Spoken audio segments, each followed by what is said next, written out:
And welcome back to Groft the Grid. Quick little update on my trellis box before we go ahead and do a tour of the garden real quick. This fence at the bottom was popping forward and it kept coming over top of the plants. So I left it over top of some of the plants, but I went ahead and I got a stake out of the trash pile that I'm sure you've seen sitting over there that the people that lived here before left for us to clean up, that we haven't gotten to. And I just hammered it down in there just to hold that fence in place so that it wouldn't move so much. Might have to do it on the other side. We'll find out. And here's the rest of the garden. Okay, I'm not finished planting for the day, but I'm going to go ahead and walk you around because I am losing light. So we talked about this box. This is my tomatoes are in there and peppers. I think I'm going to throw zucchini and squash in the end too. See if I have space to fit that in.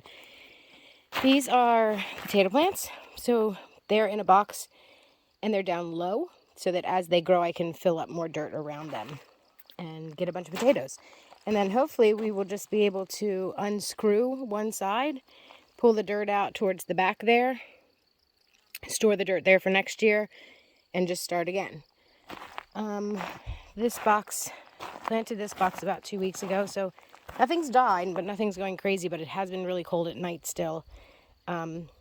Today, or the 20th, was the frost date, so we're only, I think, 2 days past the frost date. This one's got cauliflower, cabbage, and garlic in it. This one is my celery, broccoli, and my Brussels sprouts.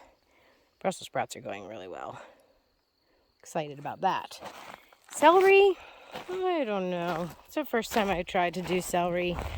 And I started it in a tray in the greenhouse, but you can see they are peeking up a little bit. Some of them. Very small, very small. You'll ask about this orange. Those little doggies over there, they like to dig. They like to dig in my boxes. All right, onions and carrots. Carrots are coming up. I started them directly from seed. And let me get you in my shadow so you can see better. They're just poking up right there. And I know that's them because they're in a row. So when I see them, they're in a row. This box is just a hodgepodge of leafy vegetables. Got lettuce, spinach, and kale in here. At some point, I just started throwing seeds in. So there, God only knows what's going to come up in there. I'm going to have to thin it out.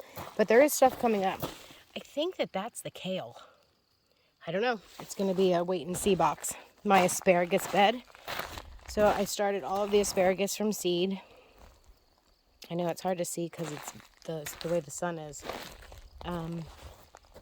And they all came up in the greenhouse. I put them out. So it'll probably, asparagus takes a while to get started. It might take 2 years before we get some asparagus that we can eat. But let's see if we get you in my shadow if you can see one. There you go. So the box is full of all of those. And that's it. That's all of the boxes. I went ahead yesterday and I put gravel down. I put black plastic down, put gravel down around all of it. We decided we need 2 more boxes in the back because I don't have room for my squash and my zucchinis. I'm sacrificing some tomato production to get those into a box. And the other thing I also still have in the greenhouse are all of our melons. Watermelon, cantaloupe, honeydew, 2 kinds of watermelon. Those are probably just going to go in the field because they're vines. Or maybe I'll put them up on the hill and let them crawl around. That might be the best bet. So when we figure that out, maybe I'll let you know. Okay, like and subscribe.